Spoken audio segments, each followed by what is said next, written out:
Good morning, everybody. I'd like to thank everybody who has clicked onto my channel. I'd like to thank you for taking the time to check me out.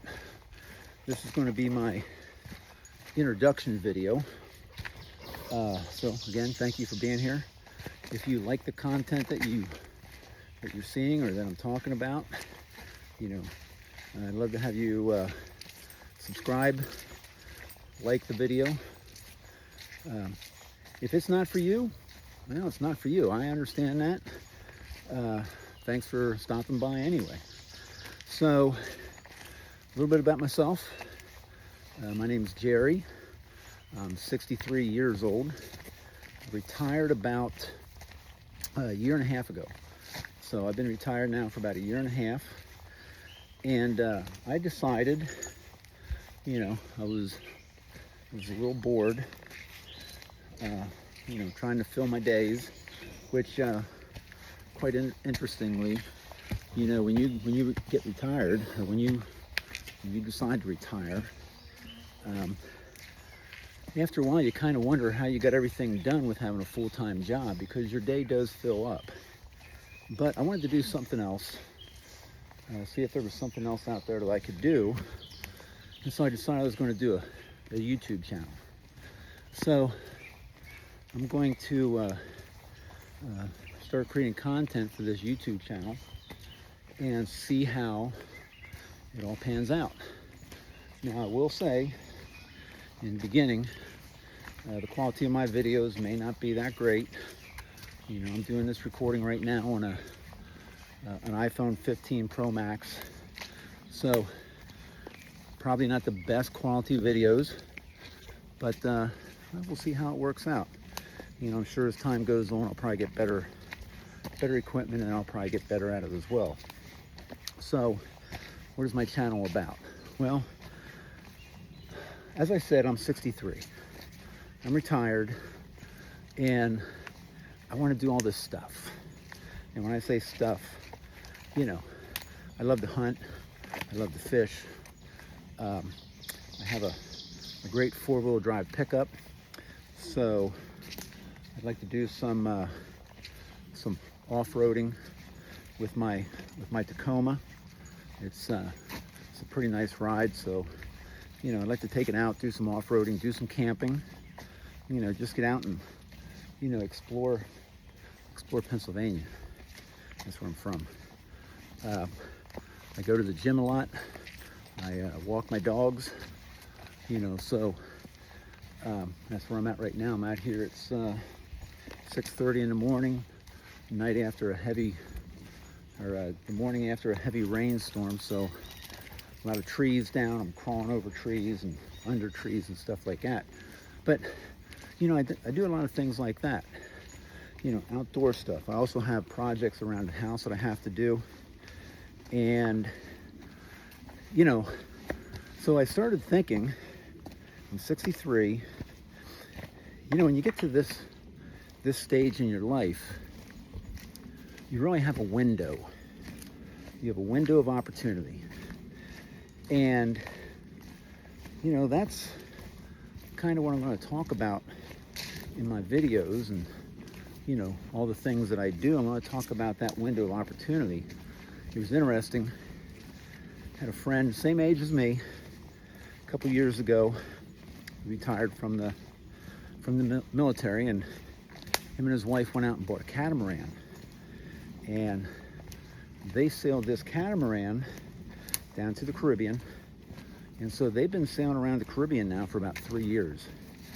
And he said to me, I want to do this for 5 years. So I guess he started when he was 60. So he wants to do it till he's like 65. And he said, after that, my body may not be able to take the demands of sailing. Every once in a while he's got to climb the mast, fix a sail that might be stuck, or some of the devices that run the sail up and down the mast might get stuck, and so he's got to climb up there. There's a lot of work that that he has to do. And he's like, you know, I don't know if I can do this stuff after 65. So you have that window of opportunity. And, you know, my goal is to do these things as long as I can. But my other goal is to extend my window of opportunity. You know, the name of my channel is 10 Years Left. And I'm going to talk more about that later, but, you know, 10 years would put me at 73. Can I do the hunting, the fishing, you know, dragging deer out of the woods? Can I do adventure bike or adventure motorcycle riding at 73? I don't know. I see these videos of guys that are 70s and 80s, and they're out there and they're just killing it. They're tearing it up. So I want to be one of those guys. Well, those guys don't happen by accident. So, you know, I'm going to talk about, you know, nutrition, working out, you know, some of the different things that I do to try to extend my window of opportunity. So, I got notes here. So, you know, that's part of what this channel is about. You know, I'm also, you know, thinking about side hustles. So I started this channel, and I was watching a guy. His name is, well, his channel is Sailing Doodles, and basically he was a airline pilot, and you know, he lost his pilot's license because of a medical issue, and so he bought a sailboat and he started sailing. And he said, since day one, I have run my channel as a business. So, you know, I started this channel and I'm running it as a business. So I'm going to talk about side hustles. Maybe there's other side hustles I can get into. You know, I saw a great video last night about trash collection. This guy's working part-time. He's got a 1-ton pickup. He's got a dual axle dump trailer that he pulls with it. I think he said it's 16 cubic feet, and he's making part-time, he's making $20,000 to $22,000 a year. Now he has some people that work with him. I believe he said they were 1099 employees, so they must be, you know, he must be hiring them as contractors. But you know, he's making $22,000 a month. You know, wouldn't it be great to be able to do something, put $10,000 extra in your pocket every month? That's $120,000 a year. So, you know, that's some of the things I'm going to talk about and explore, and try to document through this YouTube channel. So, as I said before, you know, I got some toys. You know, I got a 2009 Kawasaki KLR 650. It's got 3,700 miles on it. And, you know, I used to ride dirt bikes when I was younger, about 50 years ago. So I'm trying to find out if I have muscle memory when it comes to motorcycles. So we'll see. But I got a 16-foot Laker. It's a tracker made by Bass Tracker. It's a Laker 16V Laker Guide, I think it is. It's got a 50 horse Honda on the back of it, 4-stroke Honda. I go down to Maryland and go crabbing. I go down to the mouth, not the mouth, but the top of the Chesapeake Bay, go striper fishing, go down to Chickateek, Virginia, and go flounder fishing. So do a lot of stuff, you know, with that boat. Actually thinking about getting a bigger one, but if I do, it'll all be documented. So, you know, those are some of the things that I like to do: hunting, fishing, go deer hunting. You know, try to stock the freezer up so I can eat the best quality meat that you can get, and that would be venison. That's chemical free. So I'll start that here in late September, and hunt until I get the deer I need. I normally do archery. Also have a 2016 Tacoma 4-wheel drive crew cab. Got a lift kit on it. I went ahead and changed the ring and pinion gearing on it to make it a better vehicle for pulling trailers and just the drivability. But I got a Bilstein lift kit on it. Put an add leaf in the back, so it's probably sitting up about 2 inches. I got an ARB air locker in the front. Got 32-inch tires on it, so I'll do a video on that to show you what that looks like. So, you know, I'm hoping that my content is something that you might be interested in watching. As a person of my age, you know, goes through retirement, maybe it'll give you some ideas of what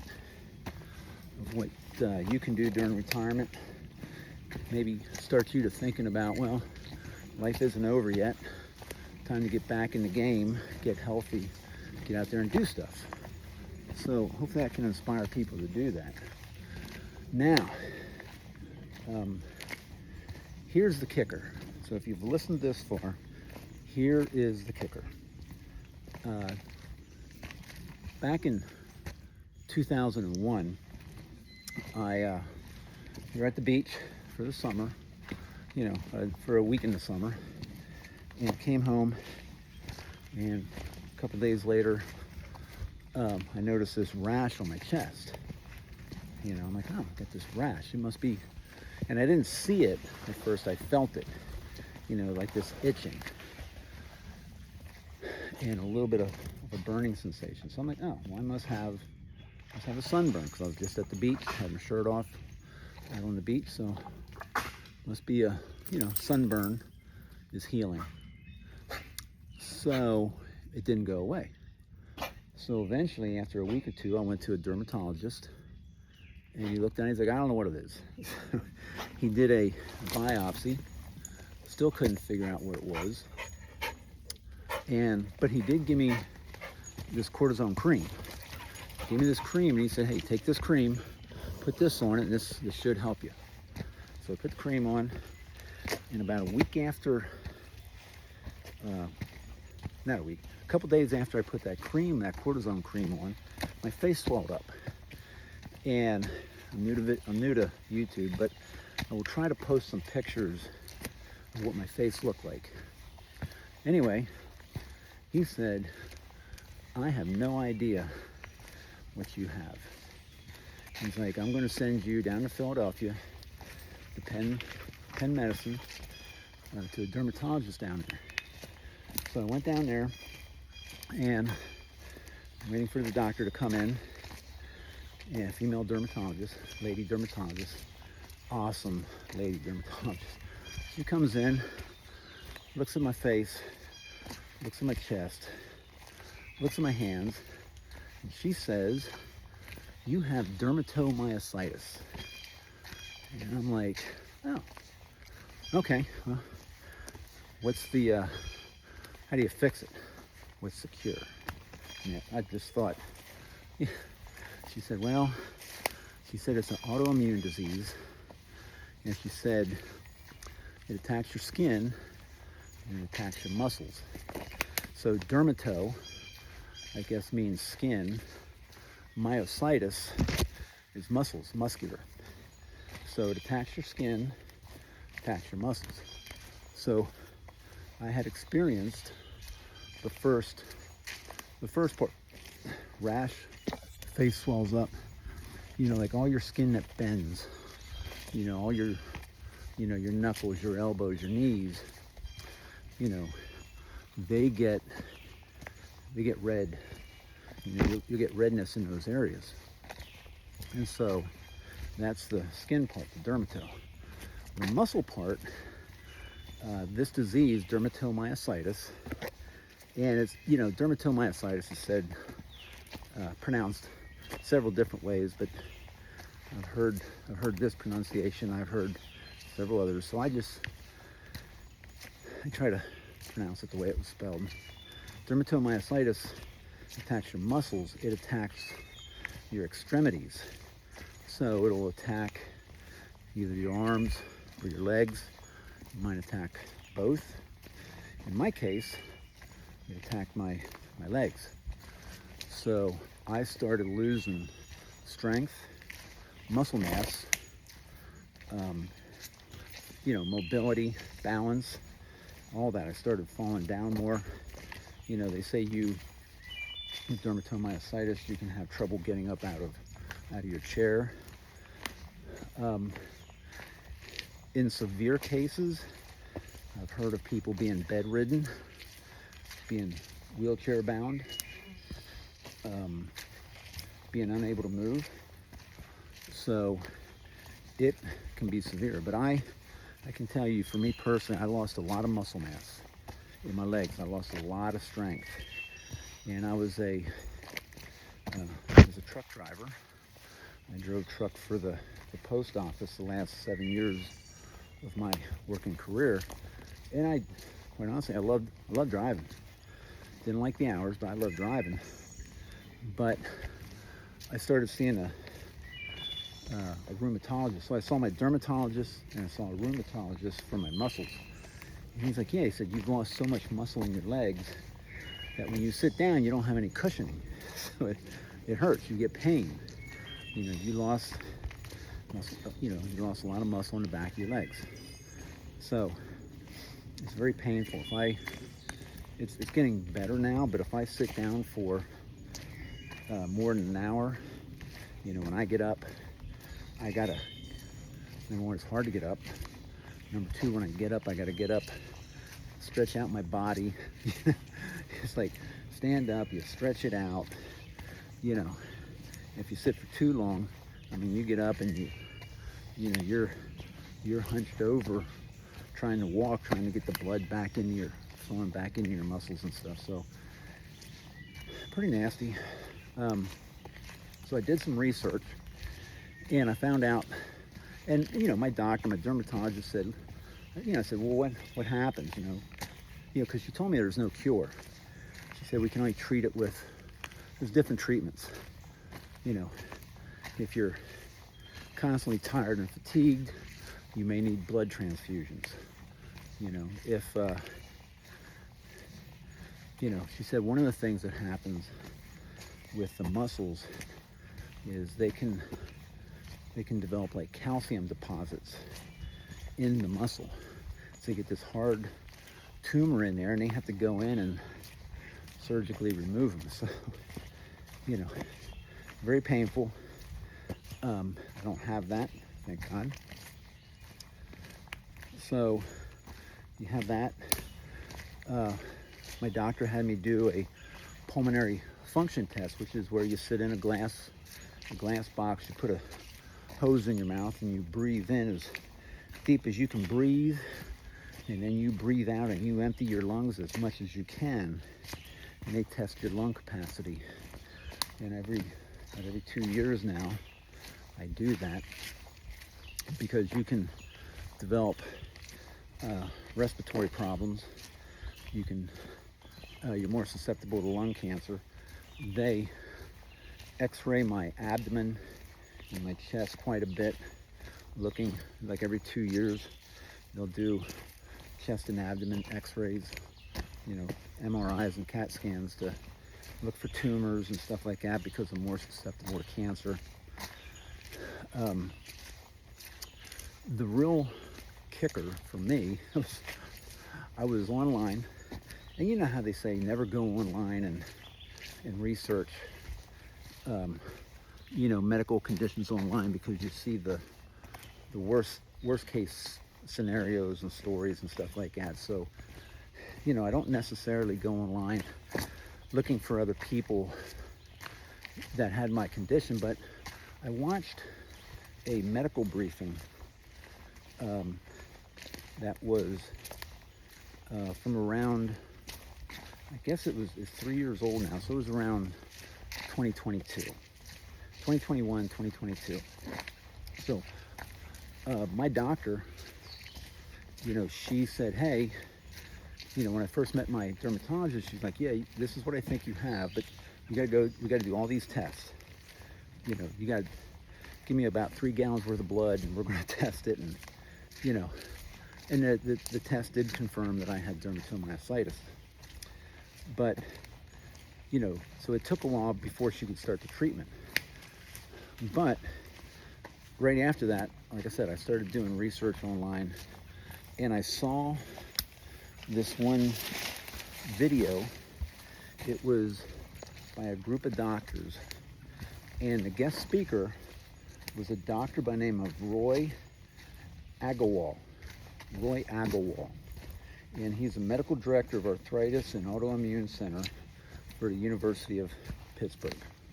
So there was other doctors online listening to his presentation, and I actually linked that presentation on my website. So you can go look at that presentation, see exactly what he said. And what he said was very interesting. So it was very shocking to me. So he said, studies show, you know, when they compile all the data, what they're seeing is the survival rate for dermatomyositis patients after 10 years is only 53%. 53%. So that means 47% of people that end up with this disease, dermatomyositis, 47% of those people are not going to live past the 10-year mark. And I said what happens is you don't necessarily die from dermatomyositis. You know, what happens is you may die from cancer because you're more susceptible to cancer. You know, the functioning of your lungs can be diminished, and so he said you may, you know, die from pneumonia or something like that. So that is what caused me to name my channel 10 Years Left. So 47% of people with my disease will not make it past the 10-year mark. So I may have 10 years left. And that 10-year count for me started around September, October of 2021. So it's 2025. If that count is accurate, I might not make it past, I might have another 6 years. But, you know, this really stuck in my mind. 10 years. So I named my channel 10 Years Left. That goes back to what I said before. You know, people in this age group that I'm in have a window of opportunity to have an active life. You know, I saw my father-in-law, young in his mind, but his body gave out. And, you know, the last couple of years, he's like, I get up, I drink coffee, I sit and watch TV, I eat, I go to bed. And he did that for a couple years, and he's like, this ain't no fun. You know, this is not how I want to live. So, again, I call my channel 10 Years Left because of that presentation I saw. And I am all about extending my window of opportunity.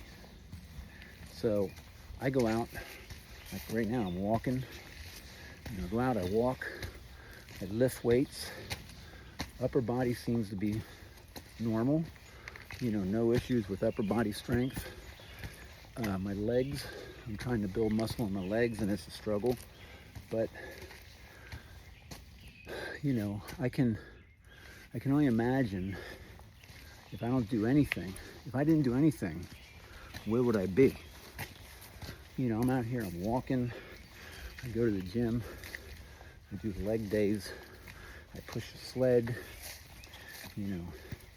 I do the ladder on the floor, that little ladder that lays on the floor and like the football players use. I jump, do a lot of jumping. I take the half ball, I stand on the half, which is a ball with half of it cut off in a flat platform, and then you stand on that and work on your balance. So I do a lot of that stuff to try to fight the disease. Another statistic from the presentation from Dr. Agar, another statistic was that about 20% of people, 20% of people with this disease will have the disease go into remission through the use of some sort of therapy, some sort of treatment, some sort of medical or medicine treatment or whatever. So 20% of people, the disease never goes away, but they can force this disease into remission, and they do it through the use of medications. I take a drug once a week. I take 25 milligrams of a drug called methotrexate.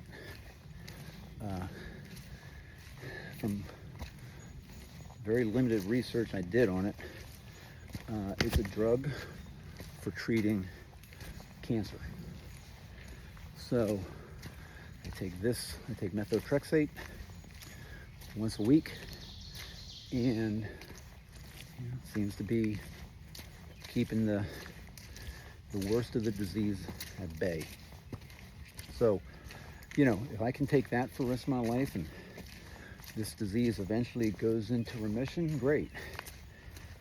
The other good piece of news is Dr. Agarwal, he said that 10% of patients can have the disease go into remission, and they don't take any drugs.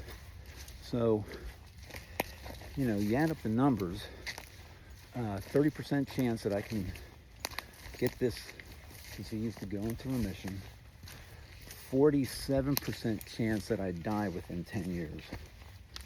So, what am I doing? Like I said, trying to watch what I eat, trying to watch what I drink. I very, very seldom ever drink a beer anymore. It's okay, I don't miss it. I exercise a lot, try to get plenty of sleep. So, my goal is about 7 hours of sleep a night. So I get up early, go to bed early. And, diet, exercise, and sleep. I'm going to see where that takes me. So I'll give you updates as part of my content. I'll probably do updates on any progress, either positive progress or negative progress. I'm out here in the woods I come out here and last year I fell a few times. I had to go to physical therapy, but my mobility was really bad. It's a lot better now, and it's getting better. So, you know, you have those situations where you're walking out here, uneven terrain, and you trip, fall, hurt yourself, you know. So I had to do a bout of physical therapy, but I'll keep you up to date on all the progress. But as I stated before, you know, this channel is going to focus on people my age that want to extend their window of opportunity for being active. How do we do that? And also, when we extend that window of opportunity, what does that opportunity look like? You know, do I need to sell the boat, sell all my hunting equipment, sell my four-wheel drive, sell my motorcycle? Do I need to do all that and sit on the couch? So stay tuned. If you watched this video till the end, thank you very much. Thanks for sticking around. Like I said, if you like it, if you think this is something you might like to watch, like it and subscribe. I'd appreciate it. But quite honestly, if you say this isn't for me, then, you know, hey, it's not for you. I get it. You know, so you know, if it's not your cup of tea, then it's okay. You know, there's millions of channels out there. Go find that content that works for you, man. So thank you and have a great day.